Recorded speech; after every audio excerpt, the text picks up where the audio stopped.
This Sportz Blitz podcast is brought to you by LMG. Grow your business through logo design, paper products, and video production. Visit leemarketing.net to learn more. Welcome back to Sportz Blitz Live, presented by JR Sports Bar and Grill and S&S Discount Tire. Brett Pritchard alongside Luke Robinson here. A few more minutes to go. And Luke, you got a point real quick? Yeah, just we want to correct ourselves. We said Anthony Johnson, and it was Anthony thanks Davis. To Dane, yeah, but that bolsters my point that we couldn't even remember his name right. Like it didn't. I mean, I can remember Gerald Glass, Chris Jackson, Barry Goheen. I can remember all those names. But when you can't remember the guy, he just wasn't. He didn't draw you in like that. No, he didn't. But Anthony Davis, of course, is a great player, and look, he's probably all decade. Thanks to Dane Dane Sharp out there for correcting us there. Let's go to the phone lines now. Welcome in our Sportz Blitz outdoor specialist, Greg Vinson, Bassmaster Elite Series Pro. Greg, you there with us?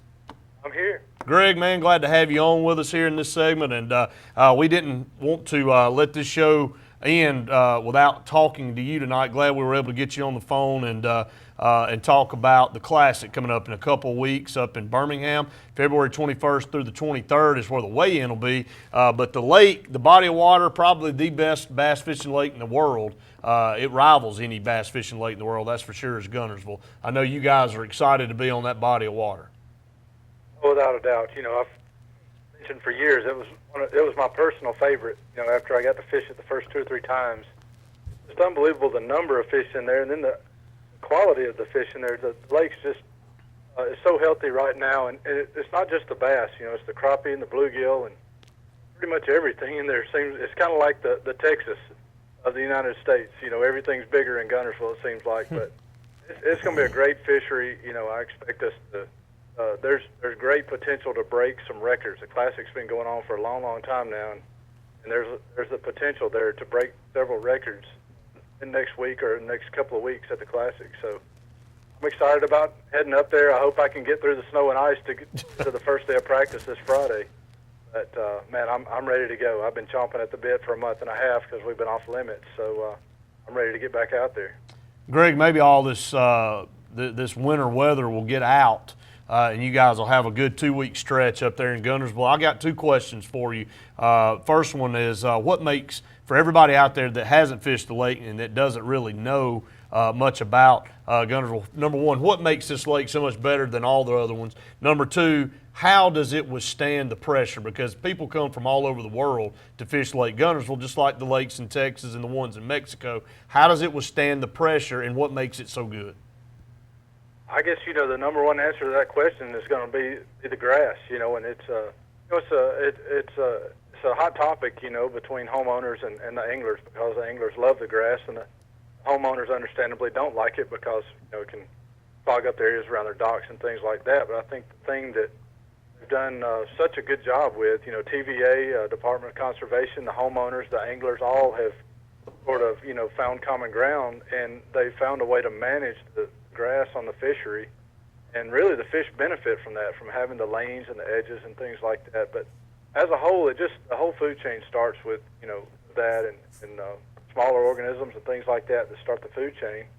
You know, it starts with the grass, starts with plant life, and so you know, the bigger predators like that, at the top of the food chain, like the bass, and they really just take off, and the grass not only, you know, serves as a food source for the food chain, but it's also, you know, provides habitat. And I think that's why the catch ratios are so good there, despite the pressure, is there's so many fish in there, and a lot of them spend a lot of their lives buried up in some of that grass and don't see baits as often as they would on a more open lake. I say similar to Lake Martin or something like that. So it's got a combination of several things. It has good current. It's the Tennessee River impoundment. A lot of water moves through there, so that helps them get through, you know, the tougher times in the summer. And it's nutrient rich, and so you know, a lot of bait fish can thrive in there as well. So it's sort of a, you know, the perfect storm, you know, as far as a fishery from several different aspects.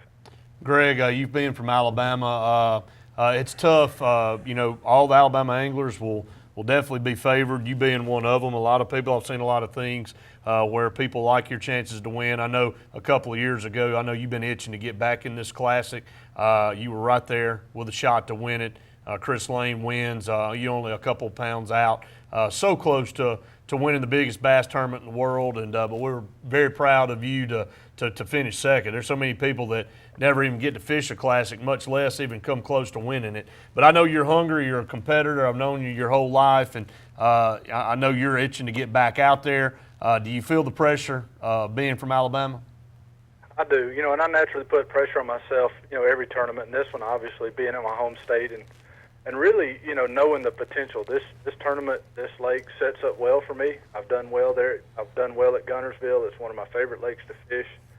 And I've done well at this time of year when I hit lakes like Guntersville at this time of year when the fish are in the phase that they'll be in when we fish the tournament. So I put more pressure on myself because I know I'm fishing it, sort of in my wheelhouse, fishing my strengths. And there's a lot of variables in fishing that we can't control, but there's a lot more that we can control that a lot of people don't realize.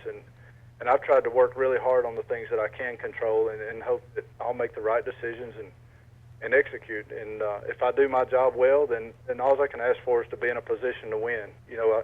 The Classic in 2012 came down to one big bite, really, and Chris got that big bite and was fortunate enough to put it in the boat, and that was the difference in the tournament. And I didn't really have any complaints because I put myself in a position to win and executed a game plan, and I'd be really happy to be in that position again and just be the one to get that big bite. Well, Greg, one more thing before we let you go because we're up against the break, and again, we want to thank you for taking some time out to be here on the show to talk about that. We're excited about you being in the Classic. We'll be there all 3 days to cover you there. We'll be putting another episode of Sportz Blitz Outdoors out there for everybody to see, and we'll be chronicling your journey, hopefully to a championship. That would be awesome to do it right here in the state of Alabama. It doesn't happen very often for an angler from their home state to win. I think Boyd Duckett may have been the only one to ever do that when he was able to win on Lay Lake a few years ago. But people will be seeing you in some different stuff, new boat, new truck. Just tell everybody, not in the Skeeter anymore, going to be in a Phoenix. Yeah, I've decided to make the change to Phoenix and Mercury, and really excited. And the more of it I've been involved with the company, just really impressed with the people I'm dealing with. And Phoenix boats are made right up in Winchester, Tennessee, not too far, probably about 3 hours from Alex City, actually.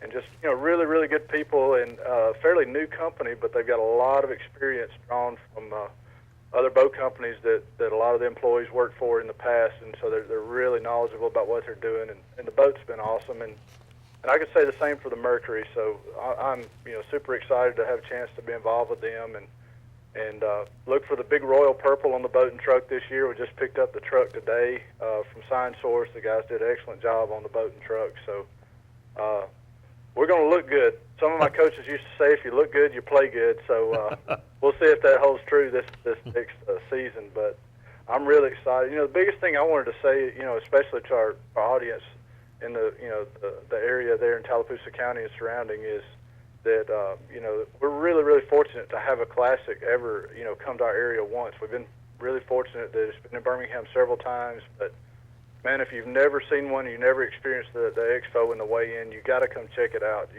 If you only got one day to do it, just make it happen. We never know when it'll be back. Hopefully it'll be back, several times over the years. But man, if you've never seen it, never seen, how big this sport is, I'd really encourage you to come out. And it's something for the whole family. It's not just the guys like a lot of people think. There's stuff for the whole family, and especially the expo. Try to make that, and then you can shoot right over to the weigh-in and see some big fish caught, and it's going to be exciting. Greg, we're looking forward to it, my man. We appreciate you being on tonight, and we'll be catching up with you soon in a couple weeks, okay? Okay, guys. Appreciate the call. Thanks so much. That's Greg Vinson, our Elite Series Pro Bassmaster Classic qualifier again. We're up against the break. We'll come back. Luke and I'll close out the show. Stay tuned for Sportz Blitz Live, presented by JR's and SNS Tire right after this.